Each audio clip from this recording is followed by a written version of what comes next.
Moving on to the fifth step, there are three cases you will always face. The first case is this one here, which is an L. The second one is just a bar. And last but not least, you can just have a dot. However, keep in mind that all of these three cases can be a bit different. It can be a square, or it may have a piece here, or a piece here, but it doesn't matter.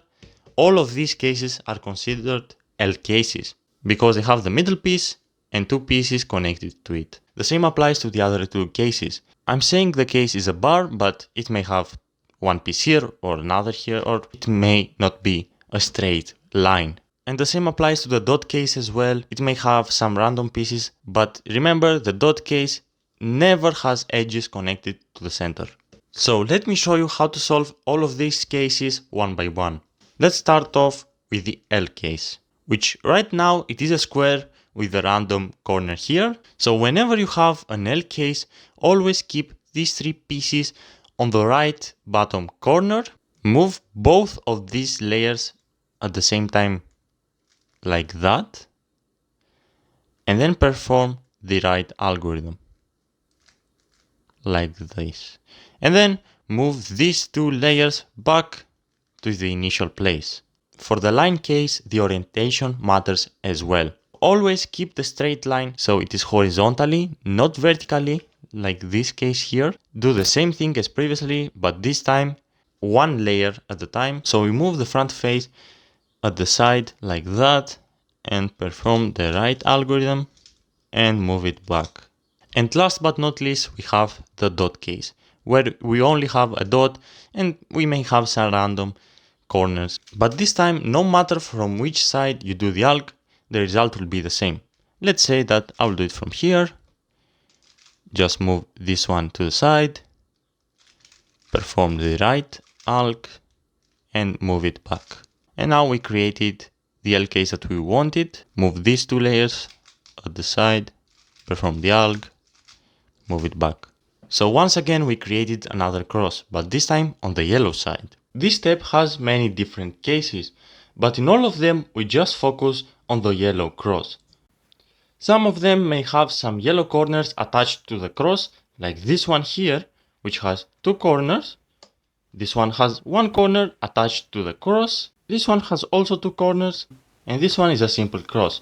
Now in this step we go from the yellow cross to the whole yellow face being solved. The first step in every single case is to rotate the cube upside down, like this. From here we'll start to move the bottom layer until we get a yellow corner with the yellow color facing the right. Here, if I start rotating, the first thing that I see is this yellow corner with the yellow color facing me. But as I told you, the yellow color must be facing the right. So I keep rotating until I see this corner here with the yellow color facing the right. And this is where I start to do the right sexy move 2 times. Just like this. 1, 2 times. I start moving the bottom layer again until I can see a corner with the yellow color facing me this time. Not to the right, but facing me. This one here is in the correct spot, so I can start doing again the right alg. This time I'll do it 4 times, and now if you rotate the cube again upside down, then you can see the yellow face is solved. Okay, let's assume that you have just a simple cross. The same process applies here. Flip the cube upside down and try to find corners with the yellow color facing to the right. I can see this one here is already in the correct spot, so I can start doing the algorithm 2 times. And now again rotate the bottom layer until you see a yellow corner facing you. This one is facing me. So again I'm doing the alg 4 times. We repeat the process for the last 2 corners. This is a bit different example, but the same process applies here. Don't start the algorithm here because this one is facing you. So keep rotating the bottom layer. This one is facing to the right. And now you are safe to go. Do the alg 2 times. Rotate the bottom layer. Now be careful. Don't continue the alg here because this one is facing to the right. The yellow color must be facing you. So keep on rotating. This one is facing you. And now finish the algorithm. And now for these two remaining corners, we repeat the same process. Rotate the bottom layer until a corner is facing to the right, this one here, and so on. But what happens if a corner is solved and there are 3 unsolved corners? Let's first see what you need to do in this case. So again, flip the cube upside down and see if the corner in the right bottom layer has the yellow color facing to the right. This one here, yes, I can see it is facing the right. So I can start doing the algorithm 2 times. And now rotate the bottom layer until you see a corner with the yellow color facing you. But wait, I cannot see anything like that. All of them are facing to the right. Now, what do I do? Well, don't panic. In these cases, where only one corner was already solved, this is normal. So just pick a random of these 2 corners. Let's say I'll go with this one. And keep going like you would normally. And after doing that, you can see you solved 1 corner and there are 2 remaining. So now you can repeat the process. Let's see what happens in this case though, because this time the things are a bit different. Let's rotate the cube upside down and I'll turn the bottom layer until I find a yellow corner piece facing to the right, but I realized that there is no such corner piece. So what do I do? Because only 1 corner was already solved and 3 are unsolved, this is again very normal. Here, pick a random corner with the yellow color facing you. I would suggest you pick the first one that you see. So from here, I will do the alg 2 times as I would normally. And after rotating the bottom layer, now I can see a corner with the yellow color facing me. I move on as usually. And as before, you solved 1 corner and then with the same process, you solve the other 2. Now let's move on to the last step, which is called PLL. Here are some terms you need to get familiar with. First of all, in the last step, when we are referring to the solved side, we only mean one side, because if the cube is not solved entirely, only one side can be solved at a time. The second term is headlights. When I'm talking about headlights, I mean 2 corners of the same color with an edge of a different color in the middle. Now that you are familiar with the terms, let's begin by you learning the algorithms. I'll begin with the easiest ones, which are the U-perms. How do we recognize these cases? Well, they have one solved side and in every other side there are headlights. In one case, the colors move to the right. So for example, this red here needs to go here and the orange needs to go in the place of the blue. The edges are moving to the right. Here though, the orange edge needs to go here and the red one needs to go where the blue one is and the blue one goes back here. The edges in this case are moving to the left. Before you start doing any algorithms, you need to recognize these cases very well and understand which one is which. After you recognize towards where the edges go, then you turn the cube 180 degrees so that the solved side is facing you. The edges go towards the right. So here I'll start by doing the right algorithm once. If the edges went towards the left side, then I would start with the left algorithm. So I will start with the right algorithm once. I will follow up with the left algorithm once. And then I will do the reverse of the right algorithm once. And the reverse of the left algorithm once. Now, how does the reverse algorithm work? Here, the way that this is done is by moving this block here towards the left, moving this up, moving this to the right, and moving this down. Now, the left algorithm is reversed like this. Move this to the right, move this up to the left, and move this down. In the other case, again, we examine to which direction the edges go. This time they go towards the left. And now keep the solved side in the front. And because this time the edges move towards the left, start with the left algorithm. Continue with the right algorithm. And then reverse the first algorithm that you did. In this case, you firstly did the left algorithm, so reverse it like this.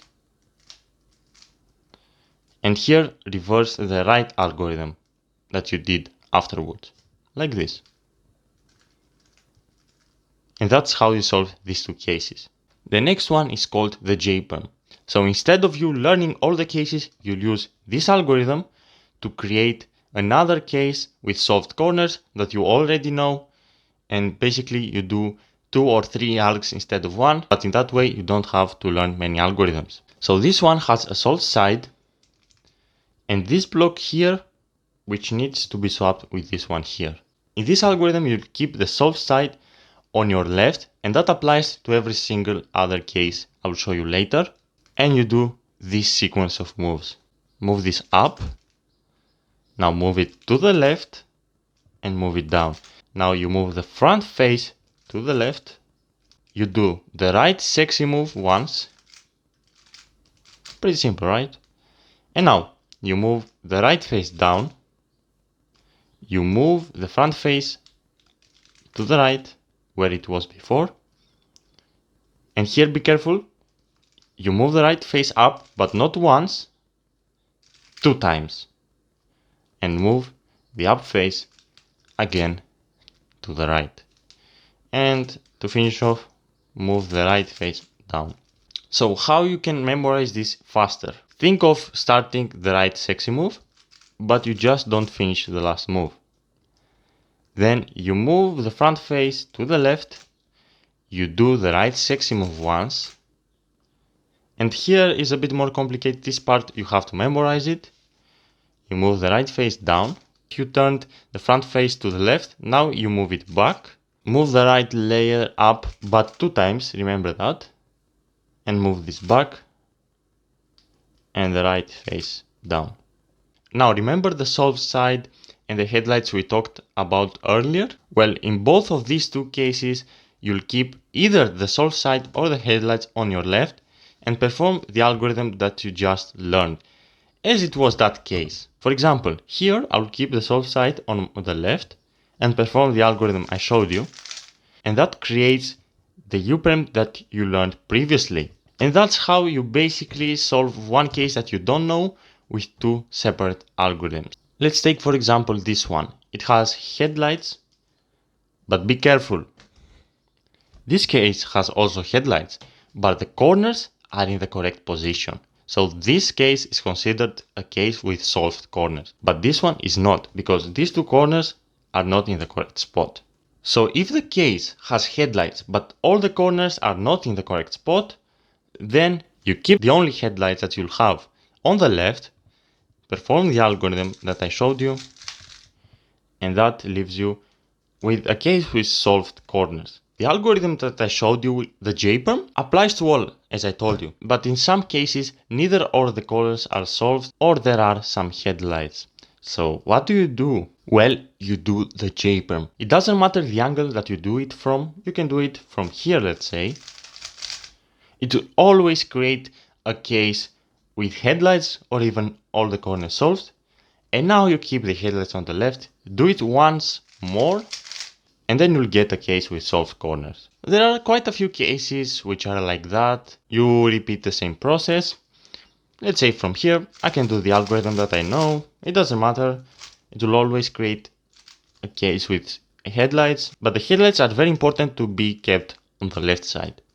Here, I do once more the algorithm and I get a case that I know. These are the other 2 cases with solved corners. In both of them, you can just do the algorithm that you already know and you'll get it once again. So with 2 times repeating the same algorithm, the same process, you'll solve it. So if you want to skip this part, you can just use the algorithm that you already know, but that will waste you some time. So if you want to get just a bit faster, follow the algorithms that I will show you. This case, how to recognize it? Well, it has headlights on every single side and the middle color is always opposite to the headlights. In this case, it doesn't matter from which angle you do the algorithm, it will always work. Move the middle layer up 2 times, like this. Move the up face to the left once.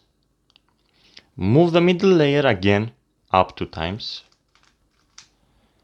And again, move the up face to the left, but this time, be careful, not once, 2 times. And again, move the middle layer up 2 times. And move the up face to the left once.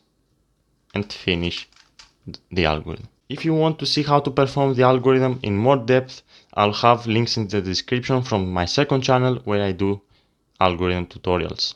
Now for this case, which is called the J-perm, it has this pattern where this one needs to be swapped with this one and this one with this one. So the pieces swap next to each other, unlike the previous one which swap opposite to each other.